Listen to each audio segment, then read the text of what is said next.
بسم الله الرحمن الرحيم الحمد لله والصلاة والسلام على رسول الله وعلى آله وصحبه ومن والاه. العقيدة الإسلامية பாடம் 15. பெரிய இணை வைத்தலின் கேடுகள். கேள்வி 1. இணை வைத்தலில் ஷிர்கில் பெரிய வகையினால் விளையும் கேடு என்ன? இணை வைத்தலின் பெரிய வகையினால் நிரந்தரமாக நரகத்தில் கிடக்க நேரிடும்.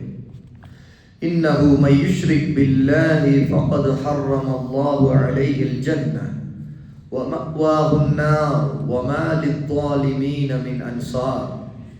சூரா அல்-மாயிதா 5வது சூராவுடைய 72வது ஆயத்தில் அல்லாஹ் சொல்கிறான், எவன் அல்லாஹ்வுக்கு இணை வைத்து வணங்குகிறானோ அவனுக்கு நிச்சயமா அல்லாஹ் சொர்க்கத்தை தடை செய்து விடுகிறான். அவன் செல்லக்கூடிய இடம் நரகம்தான். அநியாயக்காரர்களுக்கு மறுமையில் உதவி செய்யக்கூடியவர்கள் ஒருவரும் இருக்க மாட்டார்கள் என்று சொல்லுகிறான். ஆக பெரிய ஷிர்கை செய்பவர் நிரந்தர நரகத்திற்கு போய்விடுவார். ரசூலுல்லாஹி ஸல்லல்லாஹு அலைஹி வஸல்லம் அவர்கள் சொன்னதாக ஜாபிர் இப்னு அப்துல்லாஹ் ரலியல்லாஹு அன்ஹு அறிவிக்கிறார்கள். சஹீஹ் முஸ்லிமிலே 93வது ஹதீஸ், வமன் லகியஹு யுஷ்ரிக் பிஹி தஹலன் நார். யார் அவனுக்கு இணை வைத்தவராக, அல்லாஹ்வுக்கு ஷிர்க் செய்தவராக அவனை சந்திக்கிறாரோ அவர் நரகம்தான் செல்வார் என்று ரசூலுல்லாஹ் எச்சரிக்கிறார்கள். ஆக பெரிய இணை வைப்புடைய மிகப்பெரிய கேடு ஒரு மனிதன் நிரந்தரமாக நரகத்திலே கிடக்க வேண்டியது வரும். 2வது கேள்வி, அல்லாஹ்வுக்கு இணை கற்பிக்கும் பாவத்துடன் செய்கின்ற நற்செயல்களால் பயன் உண்டா? ஒருவர் அல்லாஹ்வுக்கு இணை வைக்கிறார், அதே நல்ல காரியங்களும் செய்கிறார், அமல்கள் செய்கிறார். இந்த அமல்களுக்கு அல்லாஹ்வுடைய கூலி கிடைக்குமா? அல்லாஹ்வுக்கு இணை கற்பிக்கும் பாவத்துடன் செய்கின்ற எந்த நற்செயல்களாலும் நன்மை கிடைக்காது. ஏனென்றால் வலவ் அஷ்ரகு லஹபித அன்ஹும் மா கானூ யஅமலூன். அவர்கள் இதற்கு மாறாக அல்லாஹ்வுக்கு இணை வைத்து வணங்கினால் அவர்கள் செய்து கொண்டிருந்த நன்மையான செயல்கள் அனைத்தும் அழிக்கப்பட்டுவிடும் என்று அல்லாஹ் தஆலா சூரா அல்-அன்ஆம் 6வது சூராவுடைய 88வது ஆயத்திலே எச்சரிக்கை செய்கிறான். ஆக ஒருவர் அல்லாஹ்வுக்கு இணை வைத்தால் அவருடைய நன்மைகள் அழிக்கப்பட்டுவிடும். ரசூலுல்லாஹி ஸல்லல்லாஹு அலைஹி வஸல்லம் சொன்னதாக அபூ ஹுரைரா ரலியல்லாஹு அன்ஹு அறிவிக்கிறார்கள். சஹீஹ் முஸ்லிம்ல 2985வது ஹதீஸ், قال الله تبارك وتعالى أنا أغنى الشركاء عن الشرك من عمل عملا أشرك فيه معي غيري تركته وشركه. உயர்ந்தவனாகிய அல்லாஹ் சொல்லுகிறான், நான் இணையாளர்களை விட்டும் இணை கற்பிக்கின்ற காரியங்களை விட்டும் அறவே தேவையற்றவன். யாராவது என்னுடன் பிறரை இணையாக்கி நற்செயல் புரிந்தால் அவனையும் அவனுடைய இணை வைப்பையும் நான் விட்டு விடுவேன் என்று அல்லாஹ் தஆலா எச்சரிக்கை செய்வதாக அல்லாஹ்வுடைய நபி ஸல்லல்லாஹு அலைஹி வஸல்லம் ஹதீஸ் குதுஸியிலே குறிப்பிடுகிறார்கள். ஆக இந்த பாடத்தில் 2 விதமான பெரிய கேடுகள் சொல்லப்பட்டிருக்கிறது. ஒருவர் பெரிய ஷிர்கை செய்த நிலையில் அவர் இறந்தால் அவர் நிரந்தர நரகத்திற்கு போவார். 2வது அவருடைய நல்ல அமல்கள் அனைத்தும் அழிக்கப்பட்டுவிடும். அதற்கடுத்த பாடம் 16. பரவலாக இருக்கக்கூடிய அபாயகரமான சிந்தனைகள் என்னென்ன? கேள்வி 1. மக்களுக்காகவே அதிகாரம், மக்களுக்காகவே செல்வம் என்ற முழக்கம் சரியா? இது ஒரு புனையப்பட்ட வாக்கியம், அதாவது முட்டாள்தனமான கற்பனையான வாக்கியம். இப்படி புனைந்து கூறியவர்களாலே இதன்படி செயலாற்ற முடியாது. யார் ஒருத்தர் இப்படி சொல்லுகிறாரோ அவரை அதை செயல்படுத்த முடியாது. மக்களுக்காக அதிகாரம், மக்களுக்காகவே செல்வம் என்று சொல்கிறவர்கள் தாங்கள் சொல்வதை கேட்கும்படி மக்களை ஒப்புக்கொள்ள வைப்பதற்குத்தான் அவர்கள் இப்படி பிதற்றுகிறார்கள், முணங்குகிறார்கள், பிரச்சாரம் செய்கிறார்கள்.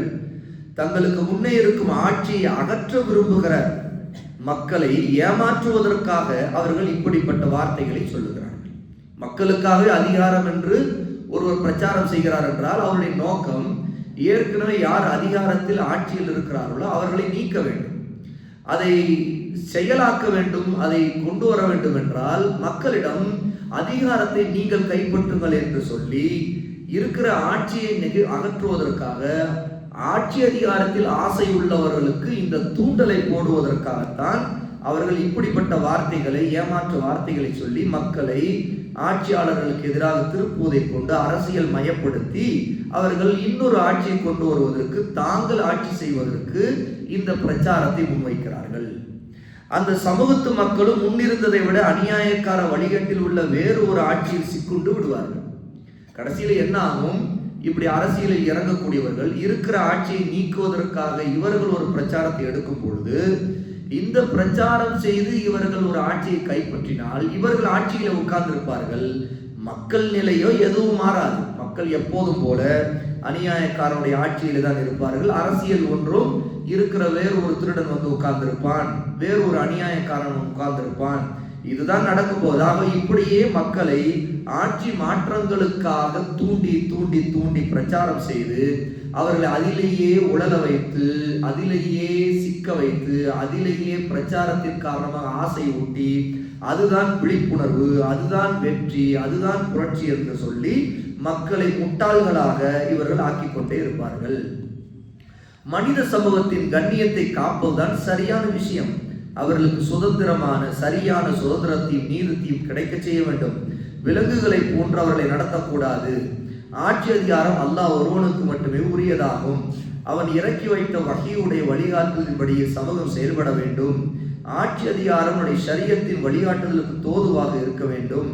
இதற்கு மாற்றமாக அதிகாரம் மக்களுக்கே சொந்தம் என்று இப்படி ஜனநாயக பிரச்சாரங்களை செய்வதை கொண்டு பேசக்கூடிய பேச்சுக்கள் எல்லாமே வழிகேடும் தவறும் தான் ஆகும்.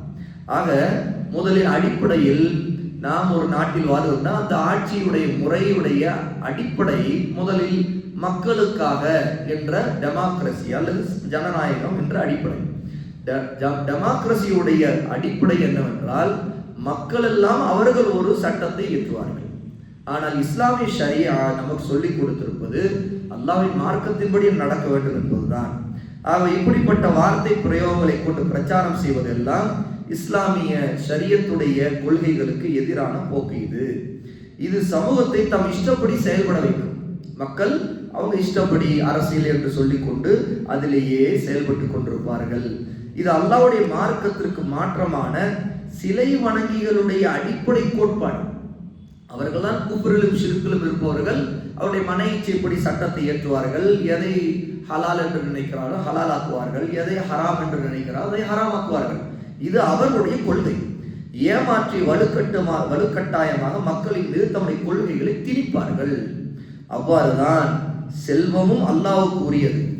பொது நலன், முஸ்லிம்களின் எல்லைகளை பாதுகாப்பது, நாலாபுறங்களிலும் அவர்களுக்கு ஏற்படக்கூடிய அனைத்து பிரச்சனைகளுக்கு தீர்வு காண்பது, அல்லாஹ்வின் பக்கம் அழைப்பு விடுக்கின்ற கடமை, சில முஸ்லிம்களின் மீது அநீதம் இழைக்கப்பட்டு விடும்போது அவதூறு கூறப்பட்ட காரியங்கள் முடிவு கொண்டு வருவது, இப்படி நல்ல நோக்கத்திற்காக நம்முடைய செல்வங்கள் பயன்பட வேண்டும், செலவழிக்கப்பட வேண்டும். பிற அவசிய தேவை நிறைவேற்றுவதற்காக செலவழிக்கப்பட வேண்டும். இதுதான் செல்வத்தை நாம் அல்லாஹ்வின் திருப்தியை நாடி மார்க்கம் வழிகாட்டி இருக்கிற முறையில் செலவழிப்பது. இதை விட்டு ஒருவர் சுயநலன் பிடித்தவராக இருந்து மற்றவருடைய செல்வங்களையும் அபகரிப்பதிலே இருந்து வீணான செலவு, பகட்டு, பெருமை இதற்காகவோ அல்லது பாவ காரியங்களுக்காகவோ தீமைகளுக்காகவோ செலவு செய்தால் அது நிச்சயமா அல்லாஹ்விடம் அவர் குற்றம் பிடிக்கப்படுவார். அவருடைய செல்வத்தை, அல்லாஹ் அவருக்கு கொடுத்த பணத்தை, காசை அவர் வீணாக்கியதற்கு நாளை அல்லாஹ்விடம் அவர் பதில் சொல்ல வேண்டும். ஆகவே செல்வத்தை இப்படியெல்லாம் வீணாக்குவது மார்க்கத்திலே ஹராமானதாக இருக்கிறது. இரண்டாவது கேள்வி, கம்யூனிசம் எவ்வாறான அடிப்படையில் நிலை பெற்றுள்ளது? கம்யூனிச கொள்கை என்று நாம் அறிகிறோமே, இதனுடைய அடிப்படைகள் என்ன? முதலாவது, அல்லாஹ்வையும் மார்க்க சட்டதிட்டங்களையும் இறை தூதர்களையும் அவர்கள் கொண்டு வந்த தூது செய்திகளையும் மறுப்பது கம்யூனிசத்துடைய அடிப்படை. ஏனென்றால் கம்யூனிச கொள்கையுடைய அடிப்படையில் நாத்திகம் தான்.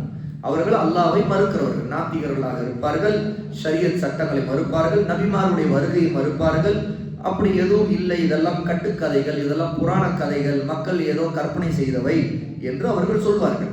வணக்கத்திற்குரிய இறைவன் யாரும் இல்லை என்றும் அவர்களுடைய வாழ்க்கை என்பது இயற்கையிலே அமைந்தது என்பதுதான் அவருடைய முழக்கம். அதாவது கடவுள் இல்லை, யாரை வணங்க தேவையில்லை என்பது அவருடைய கம்யூனிச கொள்கையுடைய பிரச்சாரமாக இருக்கும். இந்த ஒரு வாழ்க்கை தான் என்றும் அவர்கள் பிரச்சாரம் செய்வார்கள். இதுதான் அவருடைய முதல் அடிப்படை. இரண்டாவது, சிறப்புகள், நற்குணங்கள் ஆகியவற்றை அழிப்பது. அதாவது அவர்கள் மார்க்கம் சொல்லி இருக்கக்கூடிய நல்ல சிறந்த விஷயங்களையும் நல்ல குணங்களையும் அவர்கள் அழித்து நாசமாக்கி விடுவார்கள். மூன்றாவது, செல்வந்தர்களுக்கும் ஏழைகளுக்கும் இடையே விரோதத்தை வளர்ப்பார்கள். கம்யூனிஸ்ட் கொள்கையுடைய ஒன்று அடிப்படை என்ன? அவர்கள் பொது உடைமை. பொது உடைமை என்றால் செல்வம் எல்லாருக்கும் சமம். ஆகவே பணக்காரர்கள் ஏழைகள் என்று யாரும் இருக்கக்கூடாது என்று அவர்கள் ஒரு வரட்டு தத்துவத்தை பேசி, ஆகவே செல்வந்தரிடம் இருக்கக்கூடிய செல்வத்தை பொது உடைமையாக்கி அதை அப்படியே அரசாங்க சொத்தாக பறிமுதல் செய்து ஏழைகளுக்கு நாங்கள் பங்கிட்டு கொடுக்கிறோம் என்று சொல்லி ஏழைகளை தங்கள் கொள்கையின் பக்கம் தூண்டிக்கொண்டே இருந்து இதன் மூலமாக செல்வந்தர்களுக்கும் ஏழைகள் விரோதத்தை வளர்த்து கொண்டே இருப்பதுதான் அவருடைய கொள்கை. ஆகவேதான் பார்த்தால் கம்யூனிஸ்ட கட்சிகள் அல்லது சிறு சிறு சங்கங்கள் இவருடைய பிரச்சாரங்கள் முழக்கங்கள் எல்லாம் எதை நோக்கி இருக்கும் என்றால் எப்போதுமே முதலாளித்துவம் முதலாளித்துவம் என்றே அவர்கள் பேசுவதை பார்க்கலாம். இப்படி சொல்வதை கொண்டு முதலாளிகளாக இருக்கக்கூடியவர்கள் மீது ஒரு வெறுப்பை வன்மத்தையும் ஏழைகள் உள்ளத்தில் வளர்த்து கொண்டே இருப்பது, ஏழைகளுக்கு அவர்கள் எப்போதுமே அநியாயம்தான் செய்து கொண்டிருக்கிறார்கள், அவர்களை நசுக்கி பிழிந்து கொண்டிருக்கிறார்கள் என்ற எண்ணத்தையே வளர்ப்பதுதான் கம்யூனிஸ்டுடைய கொள்கை. நான்காவது, தம் தலைவர்களை விட்டுவிட்டு மற்றவர்களின் தனிப்பட்ட ஆட்சிகளை முடிவுக்கு கொண்டு வருவது, அதாவது கிளர்ச்சி, புரட்சி. ஆகவேதான் ரஷ்யாவிலே அவர்கள் முதலில் இருந்த மன்னர் ஆட்சியை நீக்கி அவர்கள் லெனினுடைய ஆட்சியை கொண்டு வந்தார்கள். அதாவது கம்யூனிச கொள்கை என்று சொல்லி புரட்சி செய்தார்கள். அதே போல் சீனாவில் செய்தார்கள். ஒவ்வொரு நாட்டிலும் அவர்கள் இப்படிப்பட்ட புரட்சிகளை உண்டு பண்ணி அதன் மூலமாக அந்த நாட்டுடைய அமைதியை சீர்குலைத்து கலவரத்தை உண்டு பண்ணி மக்களுக்கு மோதலை உண்டு பண்ணி அதன் மூலமாக ஆதாயம் தரக்கூடிய சிலர் ஆட்சி அதிகாரத்தை பிடித்து கம்யூனிச கொள்கையை கொண்டு வருவதன் மூலமாக இறை மார்க்கங்களை நிராகரிப்பதும் இஸ்லாமிய நம்பிக்கை உள்ளவர்கள் கடுமையான துன்பத்தை கொடுப்பது அவருடைய கொள்கையாகும். ஆகவேதான் முதலில் ரஷ்யாவுடைய ஆட்சி புரட்சி நடந்து அதற்கு பிறகு நடந்த காலகட்டம் எல்லாம் எப்படி ஆனது என்றால் பள்ளிவாசல்கள் இடிக்கப்பட்டன, பள்ளிவாசல் காலி செய்யப்பட்டன, முஸ்லிம்கள் கடுமையான துன்பத்திற்கு ஆளானார்கள். ஏனென்றால் இப்படிப்பட்ட புரட்சிகளை கொண்டு வருவதை கொண்டு சட்டம் ஒழுங்கை சீர்குலைத்து அவர்கள் தங்களுடைய கம்யூனிச நாத்திக கொள்கைகளை திணிப்பதில் கடுமையான வெறி உள்ளவர்களாக இறங்குவார்கள். அவர்கள் பலவீனமாக இருக்கும் வரைக்கும் தான் அவர்கள் அமைதியாக இருப்பார்கள். எப்போது அவருடைய கொள்கையை அதை ஆட்சி அதிகாரத்தில் கொண்டு போய் நிறுத்துகிற அளவுக்கு அவர்கள் பெருகி பெரும்பான்மை ஆற்றலையும் ஆதரவையும் பெறுகிறார்களோ அப்போது அவருடைய கொள்கை எல்லாம் கடுமையான இஸ்லாமிய வெறுப்போடு தான் இருக்குமே தவிர ஒரு காலம் அவர்கள் இஸ்லாமுக்கோ முஸ்லிம்களுக்கோ நன்மையை கொண்டு வர மாட்டார்கள். மூன்றாவது கேள்வி, இஸ்லாமை அழிப்பதற்காக கம்யூனிசம் மேற்கொள்ளும் வழிகள் என்னென்ன? ஒன்று, கம்யூனிசத்தை பிரச்சாரம் செய்பவர்கள் இஸ்லாமிய மார்க்கத்தையும் அது குறித்து எழக்கூடிய பிரச்சனைகளை நன்கு அறிந்து வைத்திருக்கிறார்கள். எந்த சமூகத்தில் கம்யூனிச பிரச்சாரம் நடைகிறதோ அங்குள்ள மக்களுடைய பழக்க வழக்கங்களை அவர்கள் நன்கு அறிந்து வைத்திருப்பார்கள். ஆக இதை கொண்டு அவர்கள் மக்களை திசை திருப்புவார்கள். இரண்டாவது, இஸ்லாமிய பெண்களுக்கு மத்தியில் இந்த அழிவை தரக்கூடிய கொள்கையை பரப்புவதற்காக வேண்டி பெண்களை பயன்படுத்துவார்கள். ஏனென்றால் இஸ்லாமிய மார்க்கம் அந்நிய ஆண்கள் பெண்களோடு சேர்ந்து இருப்பதை தடை செய்திருக்கிறது.